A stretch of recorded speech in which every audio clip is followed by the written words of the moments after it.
شریعت نے اس بات کو پسند کیا کہ عورت کا نام غیر محرم کے سامنے نہ ہی جائے تو اچھا۔ اہلیہ ابراہیم، ام ابراہیم، ہمشیرہ ابراہیم، اس طرح کے نام پسند فرمائے ہیں۔ شناختی کارڈ، پاسپورٹ پہ لکھنا ہے وہ تو ٹھیک ہے، ذاتی نام ہی لکھا جائے گا، لیکن عمومی طور پر عورت کے نام کو پسند نہیں کیا گیا کہ کھلا لوگوں کے سامنے، غیروں کے سامنے لیا جائے۔ قرآن مجید کے اندر مردوں کے تو بڑے نام، لیکن عورتوں میں صرف ایک عورت کا نام حضرت مریم کا، اور وہ بھی کیوں کہ عیسیٰ ابن مریم، حضرت عیسیٰ علیہ السلام کو اللہ نے بغیر باپ کے پیدا کیا، تو یہ ایک وجہ تھی۔ اور قیامت کے دن بھی انسانوں کو والد کے نام کے ساتھ پکارا جائے گا۔ یہ ہمارے یہاں پتہ نہیں کس نے مشہور کر دیا کہ عورت کے نام سے پکارا جائے گا، یہ بہت مشہور ہے ہمارے یہاں، غلط ہے یہ۔ ولدیت کے ساتھ پکارا جائے گا، فاطمہ بنت محمد پکارا جائے گا، ولدیت کے نام سے پکارا جائے گا، عورت کے نام سے قیامت کے دن نہیں پکارا جائے گا۔ ہمارے معاشرے میں یہ چیز بھی بہت زیادہ مشہور ہے۔ دوسرا بند یہ باندھا شریعت نے عورت کی آواز کا، عورت اپنے گھر میں آہستہ بولنے کی عادت ڈالے۔ گھر میں رہنے والی عورت اتنی اونچی آواز سے بولے کہ گھر میں رہنے والے غیر محرم مردوں کو بلا وجہ، بلا ضرورت اس کی آواز جائے، فرمایا کہ اس سے بھی احتیاط کرے تو اچھی بات ہے۔ شریعت اتنی پاکیزہ ہے۔ دیکھیں تراویح میں قاری صاحب قرآن سنا رہے ہیں اور غلطی آ گئی، جگہ ایسی ہے کہ آگے مرد کھڑے ہیں، پیچھے پردے میں عورتیں کھڑی ہیں، قرآن پڑھتے ہوئے غلطی آ گئی، عورت نے غلطی پکڑ لی، اب یہ کیا کرے گی؟ یہ اپنی آواز سے نہیں بولے گی، یہ ایسے اشارہ ہاتھ پہ مارے گی، کچھ کرے گی تاکہ پتہ لگ جائے کہ کوئی معاملہ ہے۔ اگر پیچھے حافظ صاحب کھڑے ہیں تو وہ آواز سے بولیں گے، وہ ایسے نہیں کریں گے۔ قرآن صحیح پڑھنا یہ ضروری ہے تراویح میں نا۔ اگر وہ غلط بھی پڑھ رہا ہے تو عورت کو اجازت نہیں ہے کہ وہ اونچی آواز سے قرآن کی غلطی کو بتا دے، تو اس کی آواز بھی جتنی نامحرم کے کانوں میں کم آئے اتنا اچھا۔ تو سبحان اللہ کہہ دے، ایک ہاتھ کی پشت دوسری ہاتھ کی ہتھیلی پہ مار کر آواز پیدا کر دے۔ عورت اذان نہیں دے سکتی، بھئی کیوں نہیں دے سکتی؟ اسی وجہ سے کہ جب اس کی آواز بلند ہوگی تو پھر کہیں نہ کہیں دلوں میں پھر تار چھڑیں گے۔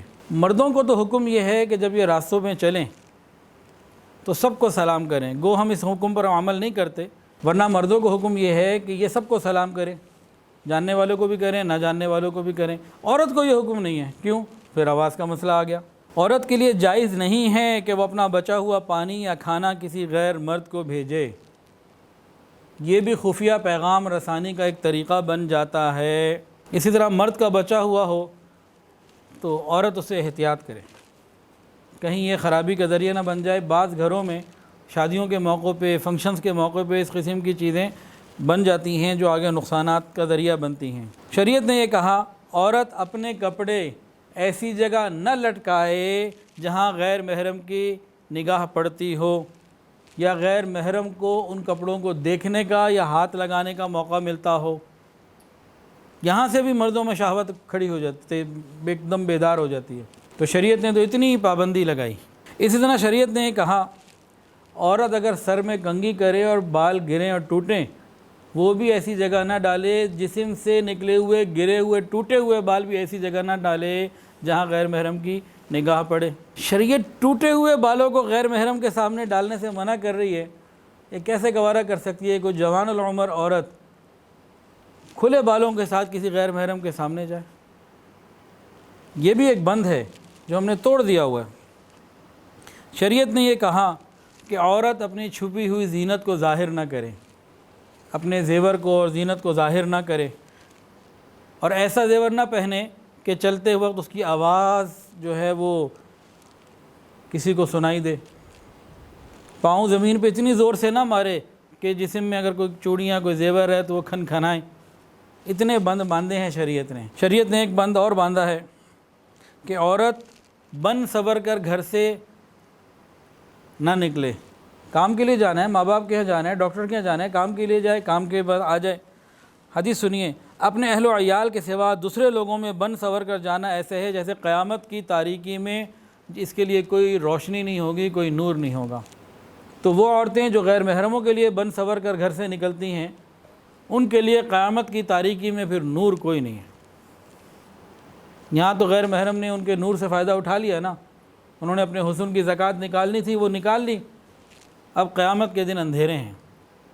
اب کتنے خاوند ہیں جو اپنی بیوی کو کہتے ہیں خبردار جو برقع پہنا ایسے ہی باہر نکلو، بن سنور کے نکلو، تو یہ بھی اسی قیامت کے دن کے اندھیرے میں آئیں گے۔